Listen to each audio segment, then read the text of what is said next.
Bienvenidos a Contacto Estrecho, un acercamiento a la economía política, con la conducción de Roberto Espinosa y las participaciones centrales de Bernardo Dickstein, licenciado en Administración, y Hugo Velázquez, licenciado en Economía, y en la coordinación Federico Lescano.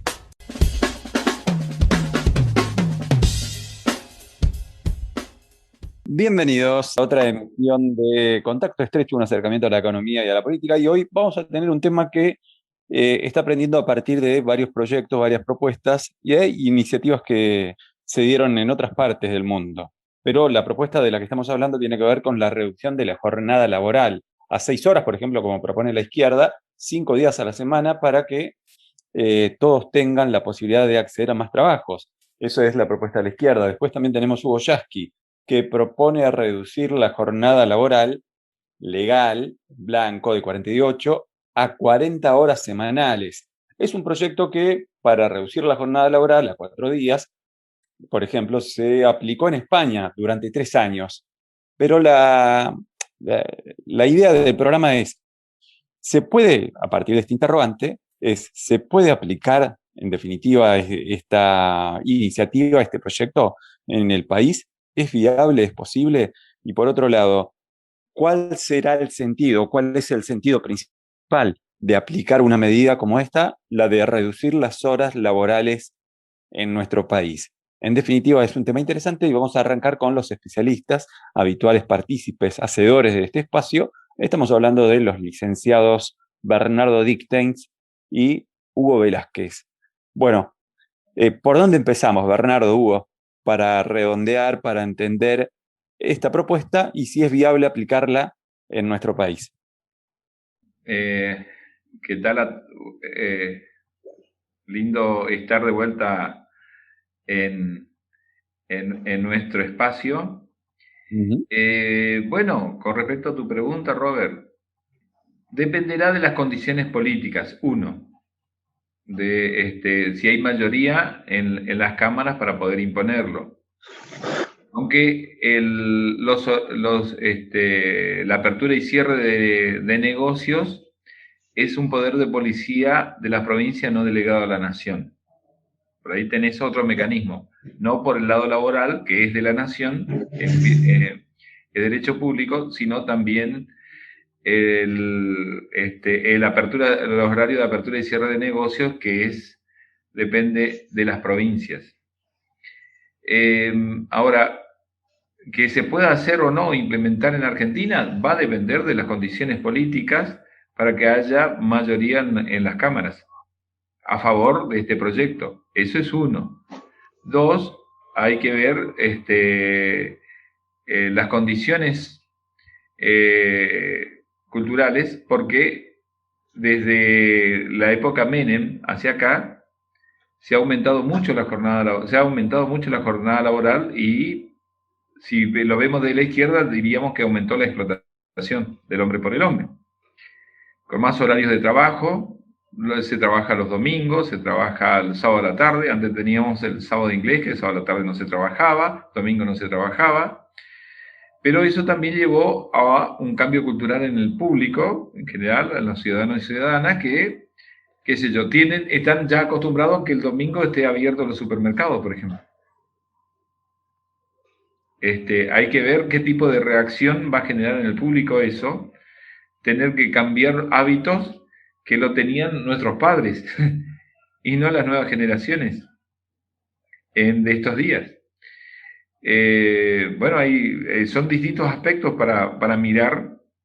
No es que porque esté mal, sino al contrario, es muy interesante la reducción de la jornada laboral para que haya mayor acceso de personas en la oferta laboral, que están en la oferta laboral y no pueden entrar, son parte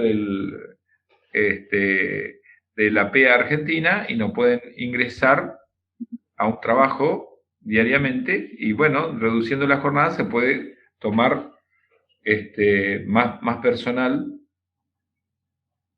Esa fue la idea original cuando se empezó a implementar en Europa. Esto ya se arranca en las décadas del 70, con algunos países que hicieron las primeras experiencias. Pero bueno, a ellos no les fue mal. Vamos a ver ahora los nuevos países de Europa que se incorporaron a ese sistema, como España. Y también, bueno, en nuestro caso tenemos dos cuestiones, una cuestión política y otra cuestión cultural, como te decía. Tener que ver que, bueno, que los sábados a la tarde los negocios ya no están abiertos, no hay comercio, no hay producción, y los domingos tampoco. Así que al reducirse la jornada de trabajo, bueno. Pero bueno, hay que ver también cómo van a trabajar las empresas, porque pueden trabajar a doble turno, especialmente en el área de la industria. Que de por sí la industria cuando necesita habilita hasta 3 turnos de trabajo. Cierto. ¿No? Sí, cierto. Perdón que me meta, Hugo, no sé si terminaste. No, bien. Un poco tu exposición, pero a mí me parece, aparte de lo que Hugo mencionaba sobre la necesidad de lograr acuerdos políticos, yo lo que me pregunto es si Argentina está pasando por el contexto socioeconómico y laboral adecuado como para poder intentar ese tipo de salidas o de innovaciones en el mercado laboral. En Francia, por ejemplo, que es el país que está a la vanguardia en materia de reformas laborales, que por un lado implican extrañamente reforma de flexibilización, hasta como quiso hacer Bolsonaro en Brasil, pero por otro lado también implica una jornada laboral más reducida. Creo que Francia adoptó la jornada laboral de 36 horas semanales. ¿Cuál es el objetivo? Aparte de permitir el ingreso de más gente al mercado laboral, también está estudiado de que permitir que el trabajador tenga más tiempo de ocio. Y si va a tener más tiempo de ocio, va a consumir más, él y su grupo familiar. Pero aparte, cuando Francia empezó a implementar este tipo de reforma, estaba pasando por un momento de mucha prosperidad económica. Entonces yo me pregunto, ¿se puede implementar una cosa así en momentos donde tenemos una tasa de desocupación bastante importante, ni hablar en un contexto de pandemia donde fue necesario que el Poder Ejecutivo por decreto prohíba los despidos o pene con doble indemnización a aquel empleador que produzca despidos, donde la economía apenas si está comenzando a recuperarse? Hay sectores que están mostrando índices de crecimiento interesantes, pero no nos olvidemos de que el año pasado el PBI argentino cayó casi un 12%. Por supuesto que en un contexto de pandemia, pero no nos olvidemos que veníamos de un periodo anterior donde 3 de los 4 años del gobierno de Macri, también, el PBI también cayó. Y también podemos ir más para atrás y discutir desde cuándo la Argentina realmente no tiene un crecimiento sostenido de al menos un quinquenio seguido en el crecimiento del PBI. Y después hay una cuestión que a mí se me ocurre ahora mientras estamos charlando. Uno no puede negar de que los formadores de costos, y en este caso no me estoy refiriendo a los formadores que tienen poder de trasladar costos, sus mayores costos al resto del mercado, sino aquel que hace un cálculo de costos. ¿Qué va a pasar cuando un dador de trabajo ve aumentado su costo laboral? Eso automáticamente se va a trasladar a los precios. Y uno podría decir, bueno, pero entonces en países como Francia, donde se implementó la jornada laboral reducida, también ocurrió lo mismo. Lo que pasa es que no es lo mismo en un contexto de mayor prosperidad económica y en un contexto donde no hay problema de oferta. Acá, lamentablemente, la oferta está muy concentrada. Yo lo que me pregunto es si se están evaluando todo ese tipo de cosas.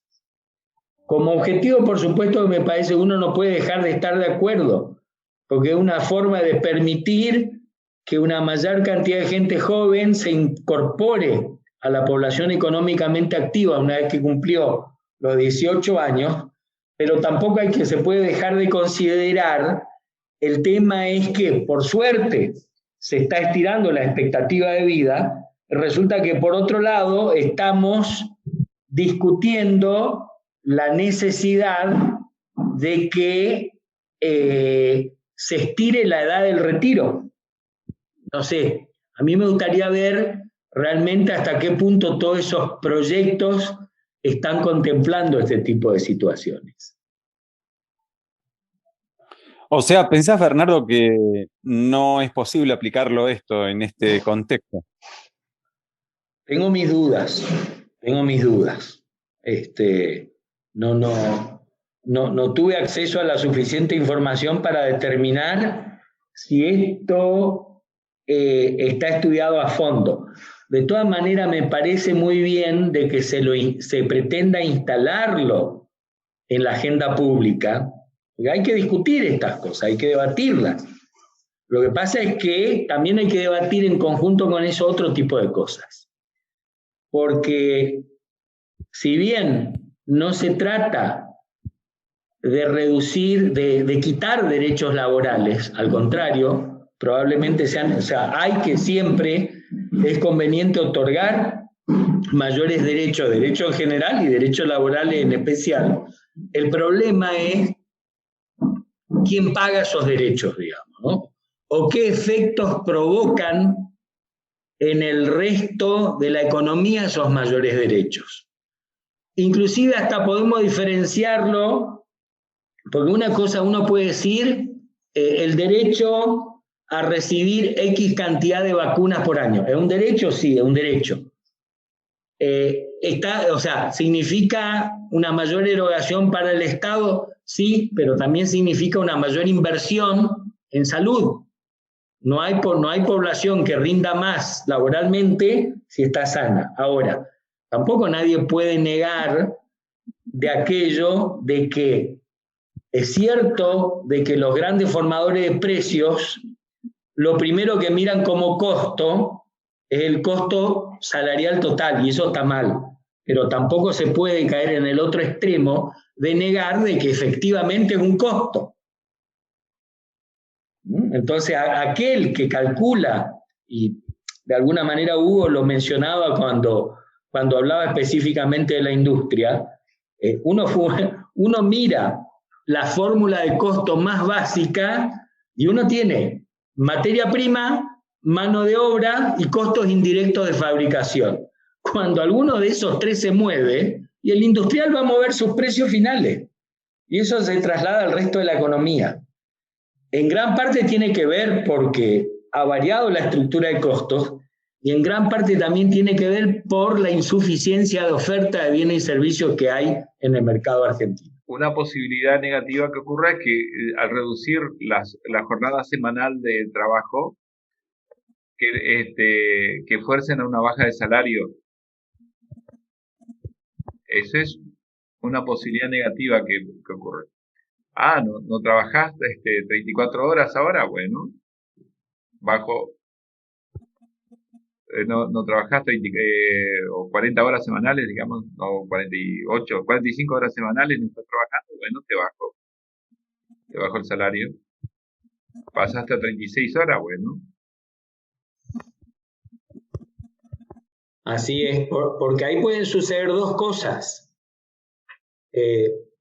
Vamos a suponer que un empleador que necesita desarrollar una jornada semanal, ya sea de producción o de comercialización o de prestación de servicios, con tantos trabajadores. O sea, uno dice, bueno, tantos trabajadores por tantas horas semanales que trabaja cada uno de ellos. Entonces, con eso está cubierto. Ahora,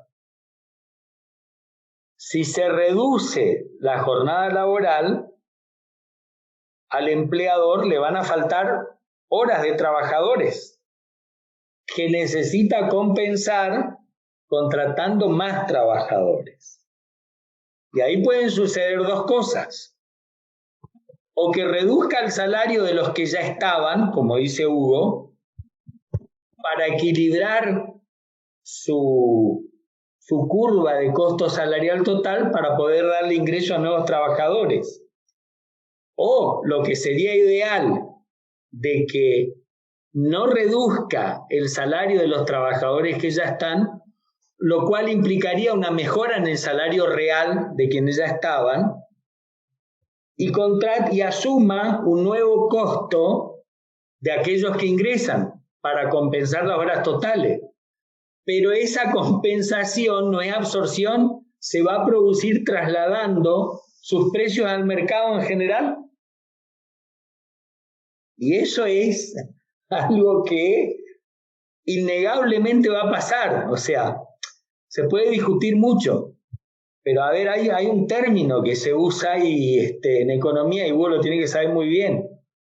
O se ajusta por precio o se ajusta por cantidad. Por cantidad. ¿Sí? Bueno, y lo más probable que aquí el ajuste sea por precio, porque si no, esa empresa no le van a faltar horas de trabajador para producir, para comercializar o para prestar un servicio. No hay una fórmula, no hay mucho que lo diga. Ahora, por supuesto, bien puede pasar de que justamente uno de los efectos de reducir la jornada laboral es que a los trabajadores que están a ese momento les quede más tiempo libre, que tengan más tiempo para el ocio, y se supone que con eso también van a consumir más. Entonces se supone de que esa mayor demanda va a compensar los mayores costos de esa empresa. El problema es cómo van a responder, porque en un contexto como la Argentina, las empresas, y encima cuando estamos hablando de un país como la Argentina, donde el 75% del Producto Bruto Privado es producido por empresas extranjeras, esas empresas no es que dicen, bueno, vamos a invertir más porque tenemos mayor demanda. No, como tienen poder de mercado, lo que hacen es aumentar sus precios y mantienen el nivel de oferta. Entonces, está bueno esto de que se empiece a debatir, se empiece a instalar, está bueno el objetivo final, pero hay que ver si el contexto lo favorece y también hay que ver la realidad de cada sector. Ahora, ¿esto va a ser únicamente para el sector privado o también va a ser para el sector público? ¿Y qué va a pasar con las horas que necesita el Estado para poder atender las demandas ciudadanas? Con todas las críticas que ya se le hacen al Estado, que en muchos casos la crítica es que no cumple eficientemente con la demanda ciudadana, especialmente en materia de atención.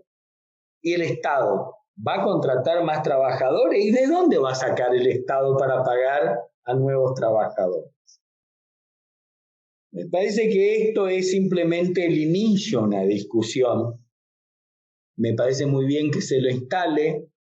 Ahora, me parece que no sé, yo personalmente entiendo, a no ser que haya algo que no esté considerando, de que esto no se va a instalar en la Argentina sino más tan rápido como los proyectos de ley que se presentaron. Y tampoco, bueno, ahí no puedo opinar cuáles son las similitudes y cuáles son las diferencias entre uno y otro proyecto de lo existente. Y lo más probable es que, como ya se presentaron algunos proyectos, se presenten nuevos proyectos también, porque eso es algo muy habitual que sucede en la labor parlamentaria. Si Hugo presenta un proyecto, como yo no le quiero decir que no al proyecto de Hugo, porque sería algo políticamente incorrecto, entonces lo que hago es presento un proyecto alternativo. O porque quiero trabar el proyecto de Hugo, ¿no? Hay que ver cómo va a repercutir todo eso en la labor parlamentaria. En relación a lo que se puede decir entonces que este proyecto en el corto plazo es imposible que se aplique en este contexto y que a lo mejor en una situación de reactivación económica, de mejora de la situación socioeconómica, tal vez este proyecto pueda ser posible. Puede ser, yo insisto, probablemente haya elementos que yo no esté considerando. Que se me ocurre que la coyuntura no es la ideal, o sea, momentos ideales para debatir algo nunca hay que debatir, digamos, ¿no? Porque si no, con eso hay ciertas ideas que nunca se debaten. Ahora, no sé si es el momento para implementarlo, ahí tengo mis dudas.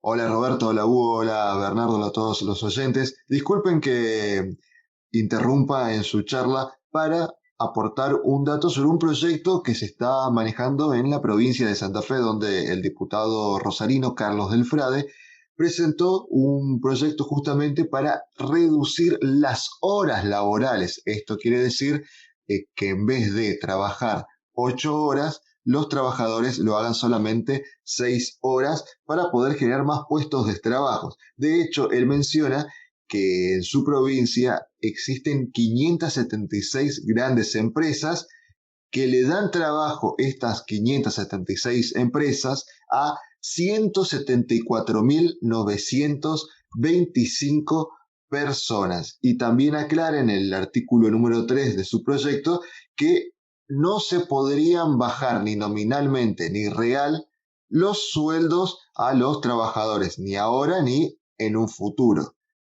¿Esto que propone del Frade, Bernardo y Hugo, sería posible? A ver, volvemos a lo mismo.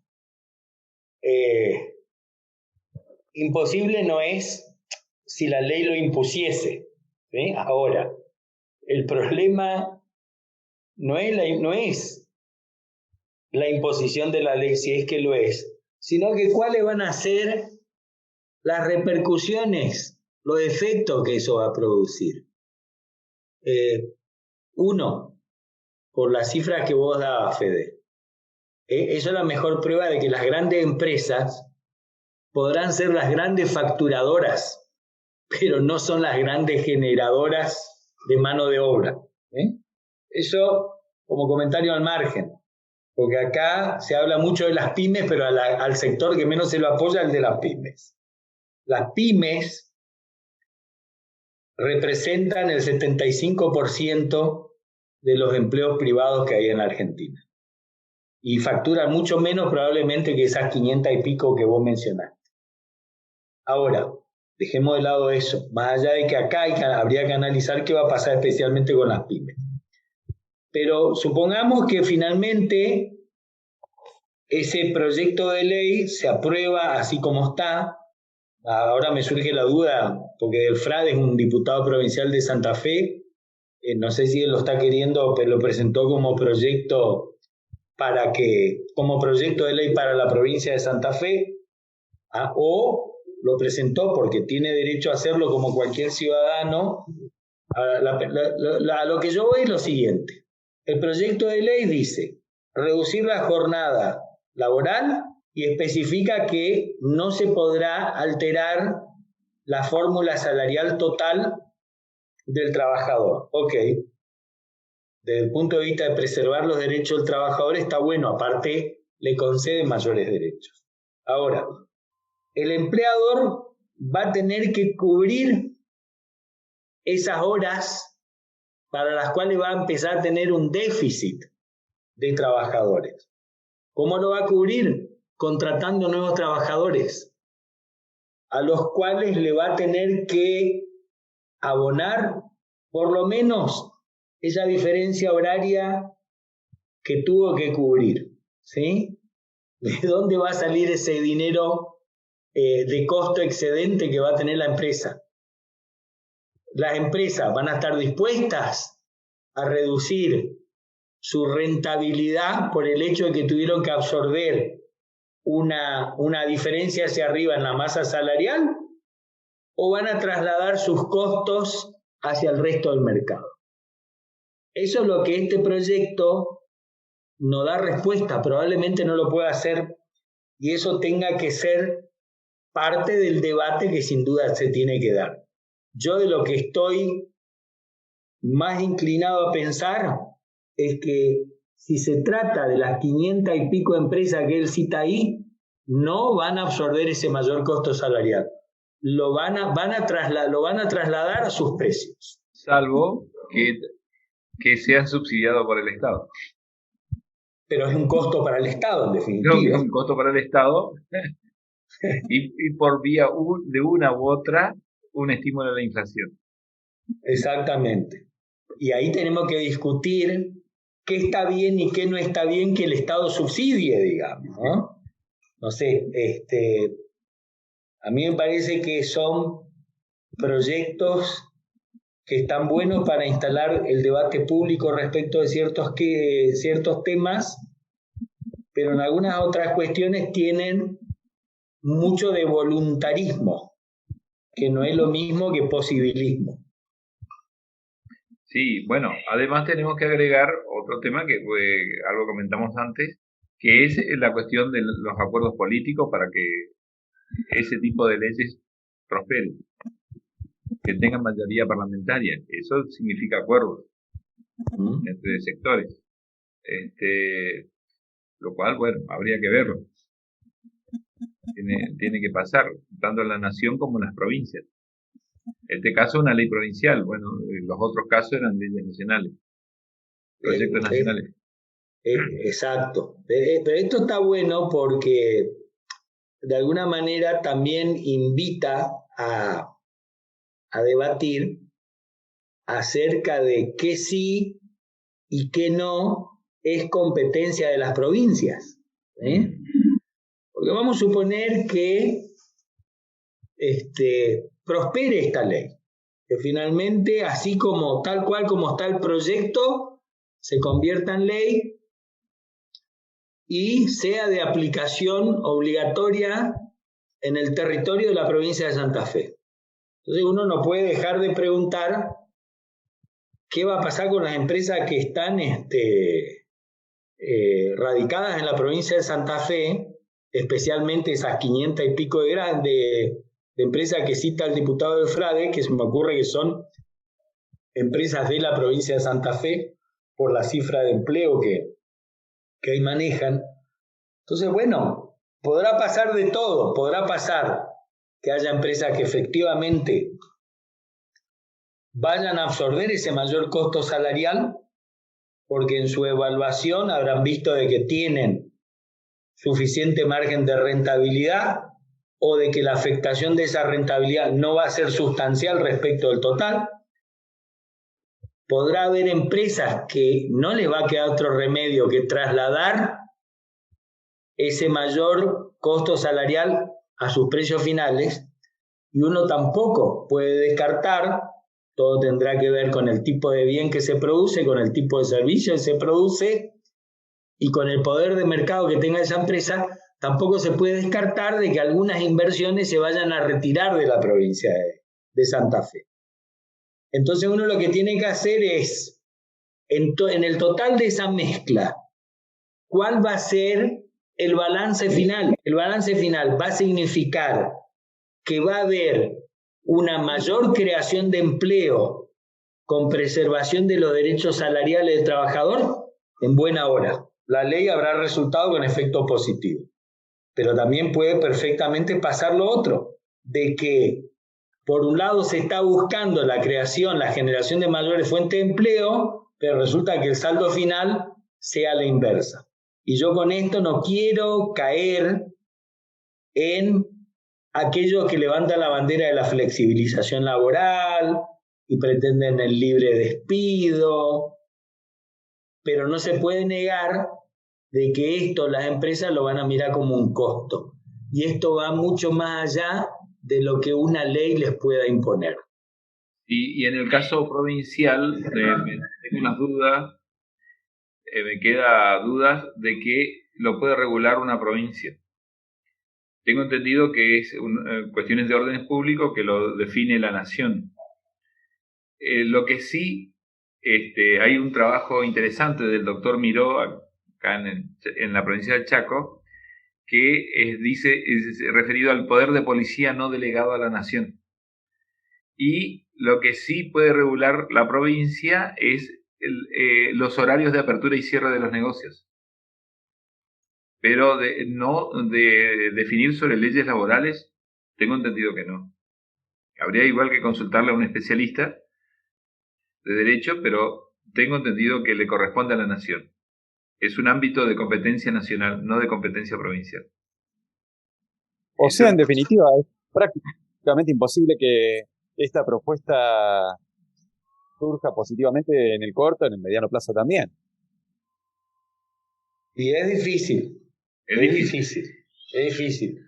Pero abonando un poco esto último que decía Hugo, que bueno, nosotros no está lejos de ser nuestra especialidad eso, pero me parece que Hugo lo señaló correctamente. No son competencias de las provincias. Por algo existen los convenios colectivos de trabajo que son del orden nacional, que está bien, pueden tener algunos ajustes regionales. Por ejemplo, hoy estaba discutiendo con unos allegados la realidad de los trabajadores de los edificios de renta y propiedad horizontal, los famosos porteros de edificios, ¿no? Entonces en la charla saltó la anécdota de que los trabajadores de ese gremio tienen a su disposición en la ciudad de Buenos Aires unos clubes con instalaciones de primer nivel para practicar deporte, para hacer gimnasia, para recibir masajes, tienen pileta de natación, y aparte se sabe de que la capital federal funciona la UMET, la Universidad Metropolitana de los Trabajadores, que fue fundada por el secretario general de ese sindicato, pero resulta que los trabajadores fuera del ámbito de la capital federal, por ejemplo aquí en el Chaco, donde ahora hay muchos edificios de renta y propiedad horizontal, resulta que aportan lo mismo a su sindicato, pero no reciben los mismos beneficios, ¿no? Y en definitiva eso tiene que ver con el costo salarial total, porque ahí el empleador es un grupo de personas que está reunido en un consorcio, y la mayoría de esas personas, en muchos casos, son inquilinos. No son personas de un alto poder adquisitivo a los cuales pagar un mayor o un menor salario no las afecta. Entonces me parece que en este tipo de leyes, que insisto, está bueno porque abren el camino a la discusión, de hecho es lo que nosotros estamos haciendo, son útiles para abrir el debate. No sé si pueden prosperar en un grado tan temprano de discusión. Para mí le falta debate a esto. Si hubiera más debate, si hubiera alguna explicación más, si hubiera a lo mejor mayor fundamentación para llevar adelante esta propuesta, ¿podría andar, Bernardo, entonces? Sí, seguramente, pero aparte no es un problema de más debate. Tiene que ver con la realidad socioeconómica y laboral de la Argentina. Por ejemplo, algo se me ocurre ahora. En la Argentina hay no menos de un 35% de empleo informal. Si realmente lo que se pretende es facilitar la incorporación de más gente al mercado laboral, ¿por qué no se estudian formas de reducir ese empleo informal? ¿Qué es lo que está pasando? ¿Cuáles son las causas? ¿Cuál es el problema de que muchos empleadores, y donde también hay que considerar el tamaño de esos empleadores, se ven compelidos a contratar trabajadores en negro, hablando bien y pronto? Me parece que por ese lado hay mucho para trabajar y probablemente se van a lograr efectos similares. Por ejemplo, ¿qué pasa si de ese 35% piso que hay de trabajo informal que hay en el mercado laboral se lo logra reducir al 30%? una de las primeras, en una primera etapa, esos trabajadores que se incorporarían aportarían tanto los empleados, tanto los trabajadores como los empleadores. Con lo cual, primero, habría menos presión sobre el sistema previsional y hasta probablemente con esa mayor recaudación, hasta se podría formular algún incentivo para que los empleadores que ya estaban antes vean reducida su carga laboral sin afectar el derecho de los trabajadores, y eso, en otra etapa más, le significa un incentivo para efectivamente aceptar una reducción de la jornada laboral y compensando con la toma de nuevos trabajadores, de manera tal que su curva de costos no varíe. Entonces, hay cuestiones que me parece que tienen que ver con la búsqueda de una fórmula ganar-ganar, si se trata de eso. Ahora, cuando se trata de, no estoy defendiendo a nadie, cuando se trata de sacar a alguien para conceder a otro, entonces lo que estamos haciendo es agregar combustible a la puja distributiva. No sé si estamos mejorando la situación de alguien.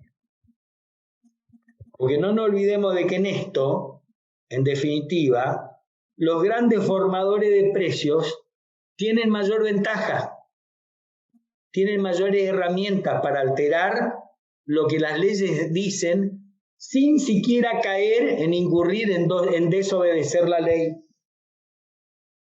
Me parece que esas cosas no se están considerando. En nuestra provincia, hace 20 años, un poquito más, se intentó eliminar el trabajo en los supermercados durante los domingos, aunque, por supuesto, no fue para generar más puestos de trabajo, sino para mejorar la condición laboral y reforzar sus derechos a quienes ya trabajaban. Y Hugo Velázquez justamente fue asesor en la Cámara de Diputados en esa época. Hugo, ¿qué te acordás de aquella experiencia? Bueno, fue una experiencia interesante porque pudimos profundizar en estos temas y volver un poco a la vieja idea de 8, 8 y 8. 8 horas de trabajos, 8 horas de descansos y 8 horas de ocio. Bueno, y además teníamos en ese momento que se presentó en la discusión en la Cámara de Diputados de la provincia, los horarios aberrantes que trabajaban los jóvenes en algunas empresas de grandes superficies, ¿no?, en la provincia. Pero bueno, fue una experiencia interesante la discusión.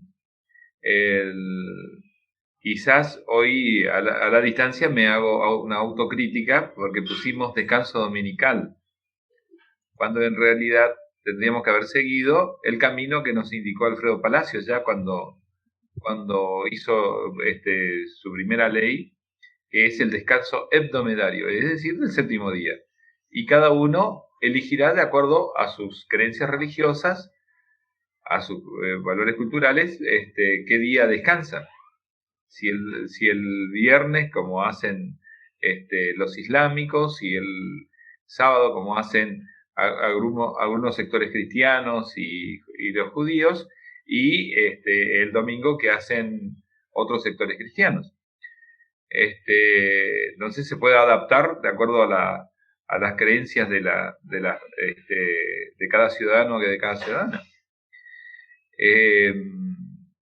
Pero bueno, la experiencia fue interesante porque bueno, se ganó por amplia mayoría, pero después el Poder Ejecutivo de la provincia del Chaco vetó la ley, con la excusa de que ¿por qué no vetó, Hugo? algo que dice Bernardo hoy, que faltaba discusión pública, ¿sí? Ángel Rosas era el gobernador, sí. Bernardo y Hugo, a todo lo expuesto en esta temática de reducción de horario en la jornada laboral en nuestro país, hay algo que a lo mejor debe tomarse en cuenta que no es un dato menor, me parece, que tiene que ver con que en la actualidad hay muchos trabajadores que no tienen un solo trabajo, sino que tienen dos, hasta incluso tres, para poder cubrir la canasta básica total. Es decir, una situación que debería contemplarse en este tipo de proyectos. Si no alcanza con un trabajo, no alcanza con dos, hasta incluso no alcanza con tres muchas veces para cubrir la canasta básica total, ¿cómo se va a hacer con la reducción de horario para alcanzar esa canasta básica total? Ahí lo que se necesita un salario mínimo que sea, pero que sea respetado por todos. Y no que terminen trabajando en negro por menos precio, o que los demandantes de trabajo reduzcan la cantidad de personal que toman y terminan generando más desempleo. Hay que analizar todo en conjunto. Uh-huh. Del lado de la oferta de trabajo y del lado de los demandantes de trabajo. Y cómo le afecta a los costos también y cómo eso se traslada o no a precio, que es lo que venía explicando muy bien Bernardo. Uh-huh. Y en el caso no queda claro lo que podría generar, no queda claro que esto mejore los salarios. Lo que sí se vería es que disminuya la explotación. Y vuelvo un poco al viejo paradigma del 8, 8 y 8, porque en realidad hay que reconocer de que hay ciertos mercados donde se está trabajando más de 8 horas diarias y se supera bastante las 40 horas semanales, las 45 horas semanales, no, con las 48 horas semanales se supera bastante, con horarios, ya hay gente que está trabajando 10, 12 horas diarias, ¿eh? Claro, y se puede dar la situación. Que no alcanza, como vos decís, por un sector de la comunidad, ese salario no le alcanza para cubrir su canasta básica total. Exacto, que ahora, según datos del INDEC, vamos a aclararle al público que la canasta básica total significa cubrir la canasta básica total significa un salario que si tu salario está por debajo de la canasta básica total, ya pasaste a la pobreza. Esa familia pasó a la pobreza. Y no quiero hablar pensar, mejor dicho, de que esté un salario por debajo de la canasta básica alimentaria, porque ahí esa persona o esa familia ya pasó a la indigencia. Ya tiene problemas para alimentarse durante el mes. Por eso es importante un salario mínimo, pero también con fuerte control de parte del Estado. Que los controles del Estado funcionen en el ámbito laboral. Yo como conclusión creo que más allá de que instalar al debate público este tipo de temas, me parece que en un contexto como el que está pasando en la Argentina, y no me refiero únicamente al contexto de pandemia, sino cuando vemos lo que es la realidad socioeconómica y laboral, especialmente el panorama del mercado laboral de los últimos 10 o 15 años, o poniendo como punto de referencia lo que señalaba Hugo, de qué es lo que pasó en los 90 con el mercado laboral. Yo personalmente trabajaría más en reducir la informalidad en el trabajo, porque mal podemos pensar en achicar la jornada laboral, cosa que está muy bien, cuando resulta que falta determinación y acción del Estado a los efectos de combatir el empleo negro, como vulgarmente se lo conoce. Me parece que en esta coyuntura sería mucho más útil invertir energías en ese campo. ¿Y por qué no lo hacen, Bernardo? ¿Por incapacidad, inoperancia? ¿Por qué miran para otro lado? Porque no es una situación nueva. No, porque son diferencias de visiones nada más, creo que no tiene nada de malo, al contrario, me parece que la figura de alguien como el diputado del Frade es conocido en este campo, en su preocupación por los derechos laborales, los derechos ciudadanos, simplemente porque él supone de que hay que resolver este tema. Se lo está empezando a instalar, y me parece muy bien. Yo simplemente estoy señalando de que me parece mucho más útil poner energía en este momento en reducir la informalidad del mercado laboral. Claro, quedó claro, Bernardo. Yo igual, de todas formas, yo preguntaba no por el proyecto, la propuesta o la iniciativa de Yasky o de Delfrade, sino más bien por el accionar del Estado, que usualmente no termina de combatir en distintas gestiones, desde hace mucho tiempo que tenemos el problema del trabajo en negro. ¿Por qué el Estado no pone foco ahí? ¿Qué es lo que está fallando? ¿Por qué no lo hace? Pero hay muchas cuestiones en las que el Estado debiera poner el foco y no lo Ujú. hace, y no me refiero a este gobierno, ni tampoco al gobierno de Macri, que seguramente menos que menos interés hubiese tenido en resolver este problema. No sé, si uno quiere podemos poner esto desde el retorno a la democracia. Simplemente en la Argentina sucede de que se cristalizan ciertas relaciones en la distribución que después no se las quiere tocar o se entiende que no se las pueden tocar. Porque en muchos casos en Argentina se sabe cómo lidiar cuando se ha cristalizado una situación. Pero se tiene como cierto temor o cierto prurito a alterarla, porque eso significa alterar un estado de equilibrio, que no significa que el equilibrio sea bueno, porque nadie puede decir que sea un buen estado de equilibrio tener un 35% de los trabajadores en negro. Lo que pasa es que eso significaría otorgar mayor incentivo para los trabajadores, a los empleadores de esos trabajadores para que los blanqueen, reducir probablemente aportes, pero ¿cómo uno hace para reducir aportes sin tocar derechos laborales? Y a su vez, ¿qué es lo que pasa con la propia recaudación del Estado, especialmente en materia previsional? Entonces pareciera que como no se quieren tocar esas cosas, y uno dice, bueno, dejemos las cosas como están, pero cuidado que esta es una evaluación muy personal mía. Con estas palabras de Bernardo, también de Hugo, llegamos al final de esta edición de Contacto Estrecho, un acercamiento a la política, a la economía política, en definitiva, y nos estaremos reencontrando a partir de la semana que viene con otra emisión, con otra temática que tenga que ver precisamente con la economía y con la política. Hasta la semana que viene.